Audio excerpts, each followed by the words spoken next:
school days. Now we moved on to more frivolous fighting game endeavors. Yeah, man. This is amazing to see how. Oh my God, he's bringing out the Isabel. Oh. So yeah, so there are two possibilities here. Shout out to his girlfriend that means Isabel, and also like he actually plays a lot of money matches with the Isabel, and I think he's still unbeaten with the Isabel. Oh, okay. Since and we also see the Ryu instead of the Ken. This is very interesting. So everything kind of going a little bit off prediction. We're gonna have to see how everything kind of pans out, snatching Ryu from the air, using that fantastic net.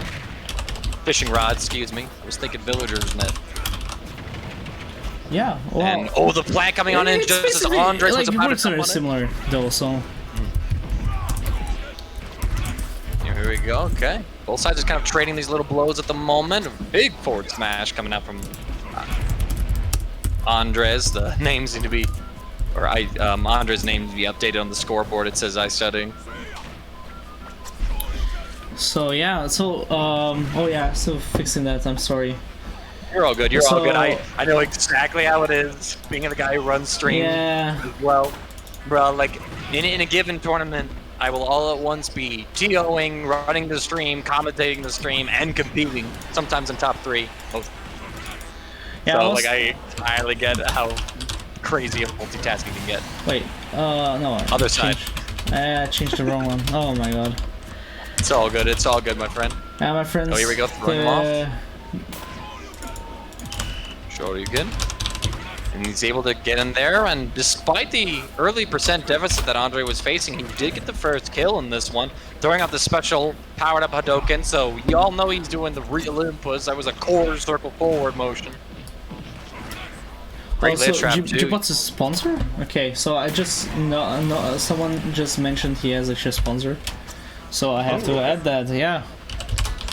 gBots Andres, alright. Yeah, alright. Gotta add that in. Shouts to Dries Leon. Hopefully I pronounced that somewhat close to accurate. Dres, the good old Dres. Also Spanish player. Andres is Spanish, by the way, so it's basically a Spanish and German matchup right now. There we go. Well, it's interesting like how Tarik is actually playing this out, because like he's just camping it out as you would expect as Isabel.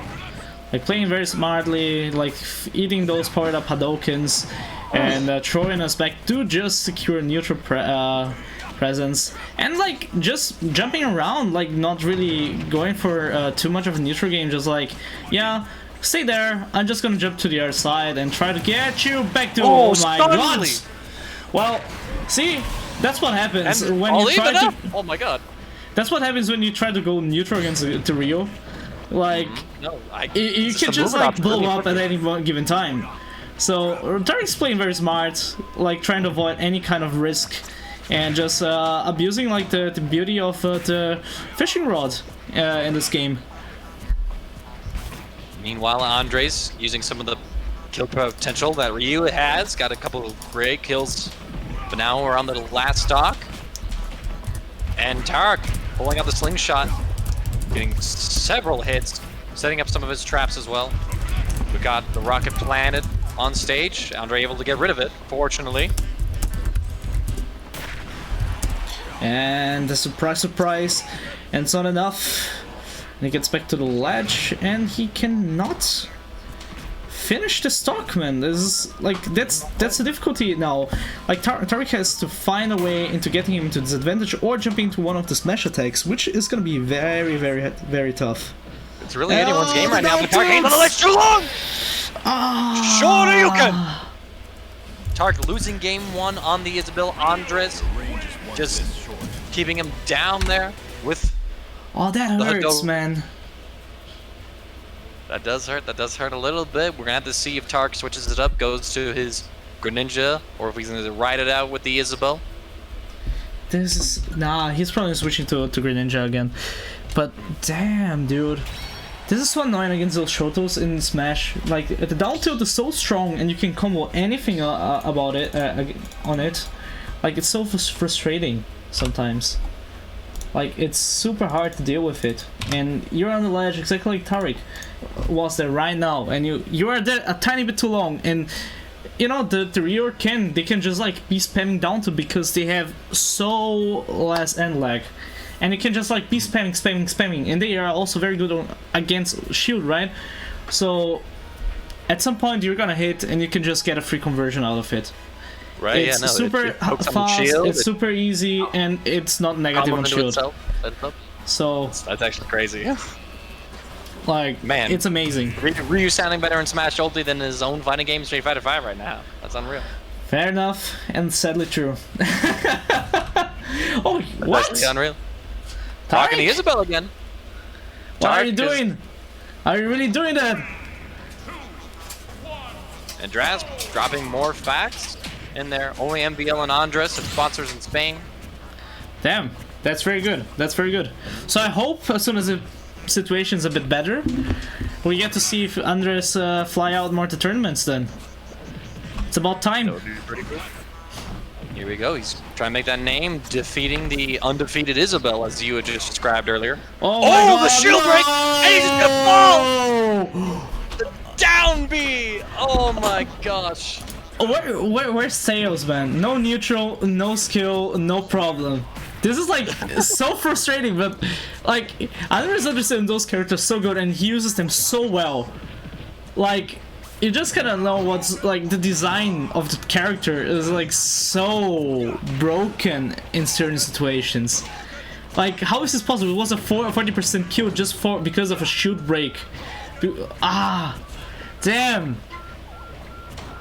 I mean, we could probably look back on it and find ways that Tarik misplayed, too. Staying in shield a little too long. Andre's calling it out. We see Tarik now. But that's the thing, he didn't have too much shield poke there. Like, it was over half, right?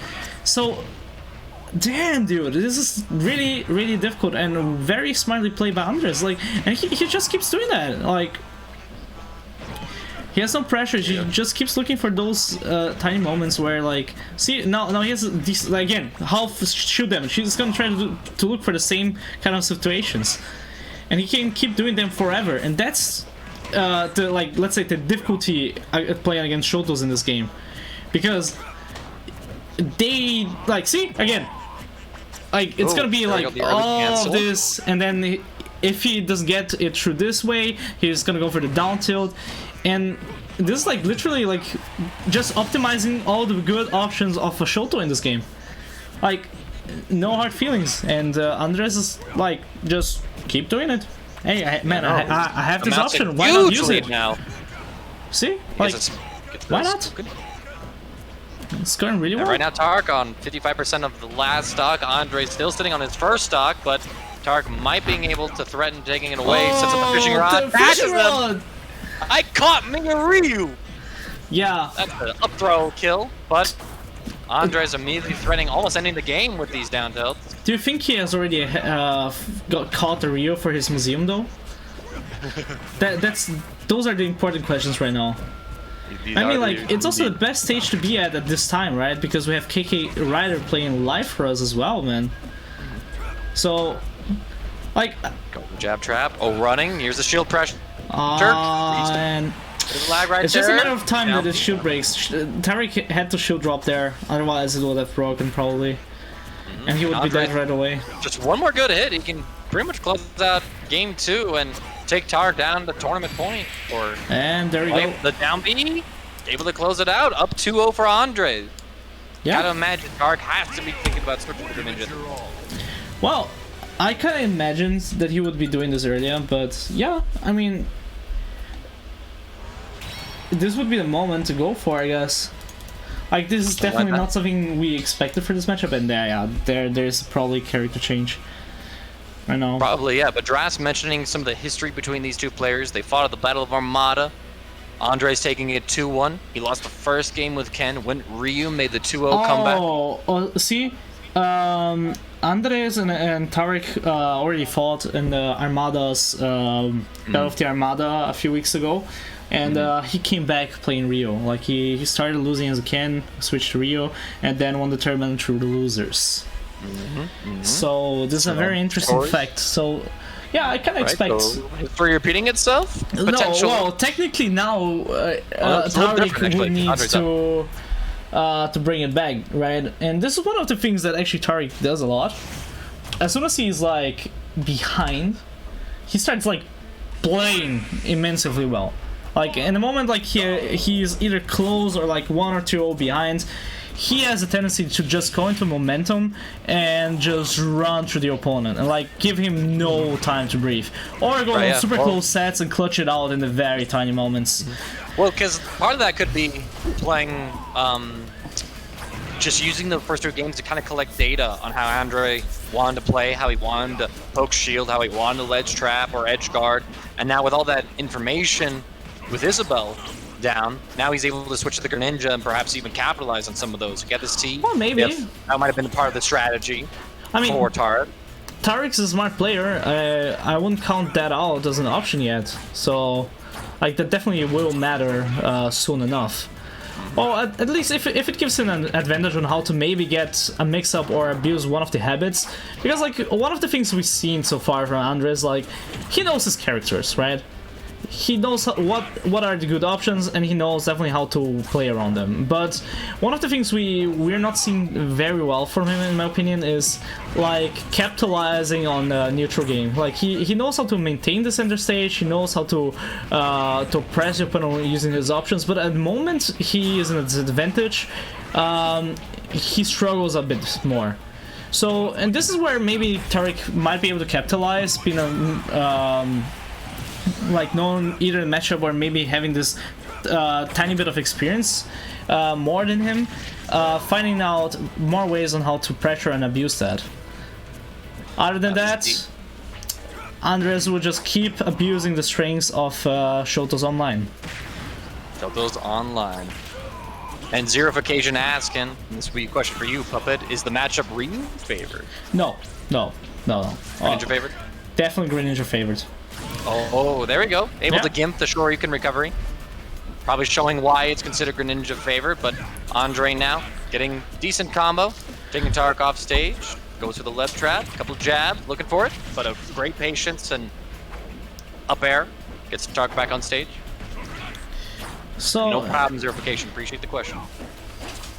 Yeah, no problem. That's what we're here for. So the important aspect here is like how Tarik's gonna play that out, right? Because Andres is going really hard for those Hadouken powered up Hadouken's options, and either try to go for the shield break or like find out the out tilt options, right?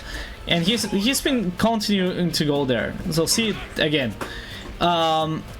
In the moment, like, Tarik keeps playing that way, like, more campy, more laid back, and just abusing the, like, the aggressive options that Andre is choosing to go for, and just punishing them, he will start to need to find another option on how to go for this matchup. So far, it's obviously working, but, like, if you get, like, if Tarik actually gets his stock and is able to close out the stock, it's gonna be very hard. Oh, yeah, he didn't feel confident going in that angle for the up smash. I won't either. Zerofication is the second time that I'm aware of it. These two players have met, the last time being at Battle of the Armada. Let's see if I remember that one correctly. Yep, Battle of Armada, and Andres took it 2-1. Yeah, so that's an interesting information. Address is also dropping in the chat. Like Tarik, like just literally turned 18, and he's a very young player from Germany. And has been like not only having a lot of success in offline events and has been one of the upcomers through the last year of Ultimate, but Andres is apparently the rising talent right now in Spain. So it's actually very interesting to see like how they are playing it out online, and makes even me more excited to see them maybe playing on the same stage at some point in offline events. Yeah, no, that definitely could be a possibility, and just see what happens. Like, all right, you had me online, but face me offline. It's a different game, I promise. Yeah, but you know, like there's no like for Tarik, there's not too much of a difference because like he's a very experienced online player as well, and he has proven already that it doesn't matter where you're from, he'll be able to win against you because he on the big 5K online tournament, he not only got top 8, but he also managed to grab wins against the bus, for example. And there it is, another jump, and there we go. Tarik puts himself on the board with the Greninja switch, but now he's going to have to be able to do this where Andre has every single counter pick going forward. I mean, technically speaking, everybody would say now, like, it's still Tarik needing to catch up, right? Yes, and still needing to adapt to overcome this. But watching this match, I think it's rather Andres that has to adapt. Because one of the things that Tarik has been doing better is like, okay, Andres is playing this way. What is my best option against it? And it worked beautifully. Like, Tarik was never in, let's say, in big danger to be able to like either be thrown off of his game in the setup, right? And this is not something that you expect when you're playing against someone that is currently 2-0, right? And you thought he figured it out, but I think Tarik's currently one step ahead in the matchup and knowing how to play it out. So Andres will have to find a different neutral option or like move away from the two things that has been working out super well for him in this tournament to manage to grab that win against Tarik, because otherwise he'll just be continue jumping, walking around as Greninjas love to do it, and as soon as you do a mistake, you're just gonna get dash attacked into a disadvantage state. And see, there it is. Taken from there as we continue on. So Andres now going to Pokemon Stadium 2, getting a couple of hits there, and a lot of stage for both of these characters to move around. I think kind of both have a few similar strengths to use, you know, being able to use their own projectiles to potentially zone out the other character or force them to move in away and go for a read. Trying to use the armor point, but the multi-hits from Tarik shredding through. And so far, slight percentage lead. Going into Tarik's side, he's able to get the next hit. And Andres going to have to find the way in to see if he can once again close things out against Tarik. AndresFn dropping more awesome knowledge in the chat, so please everybody, if you're not reading that Twitch chat, AndresFn has tons of history. We were talking about some of the wins here, and Andres has wins against HungryBot, Super Striker, Snormondo, who we got to see earlier on the stream. So you know, like, see again, it's happening in losers' quarters. It's unreal. The question I have here, and this is something that I'm not an experienced player against Shotos in this game. Like, I've played Greninjas 1,000 times, right? And Greninjas just have one liability. Instead, you get them on shield.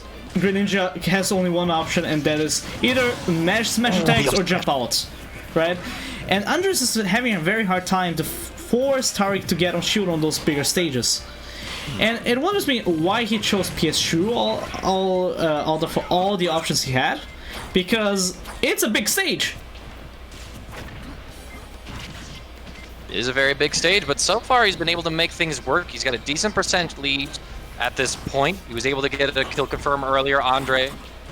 And Tarik had the response with the Greninja up smash. And now we're going to see how they can really continue this one through. Both fighters kind of feel each other out. Down tilt, misses the Shoryuken though. That was very smart smash DI by Tarik. So this is one of the things that obviously Tarik has on his advantage in this setup here, is since in Germany we have a player called Beak. He's from the Munich region, and he has been having like a lot of success with his Ken and Rio here in Germany. So everybody actually started practicing how to smash DI again, because smash DI was not a big factor in Ultimate compared to Smash 4. So as he started getting better at the game and abusing the Shoto, everybody started practicing again, and oh my god, that was beautiful! And there it goes right into it. Tarik not letting this one slip away from him just yet, just as Andre is threatening to take a massive lead. Tarik ties it all up, and now it's just one stock apiece. Yeah. So it's no gimmicks here. It's just a fair fight. Oh yeah, and Tarik's doing very smart, like jumping in, trying to bait out a movement, and then capitalizing on that. But Andres is playing a bit more calm now, and like being very careful what he puts out on the map. And then sometimes like he just mashes the B button. He just throws out. That's sad because like this might, like this could have been the game for him if Tarik found the right option there. But this was very able to make it back on. It's still anyone's game. But you know, yeah, exactly. Like one mistake each side could be the game for both here. Like this is very dangerous territory. That's why Tarik is now playing double as passive. Oh, parry. Andre has had some really good parries. And there it is. A down to Shoryuken. Andre taking Tarik out at losers quarterfinals. Oh, 3-1. Man. That was so well played by Andres. The parry, man, like it just threw Tarik off there. Like it just threw it off, and he found the option he has been looking for the entire time, and it was a down tilt into up B.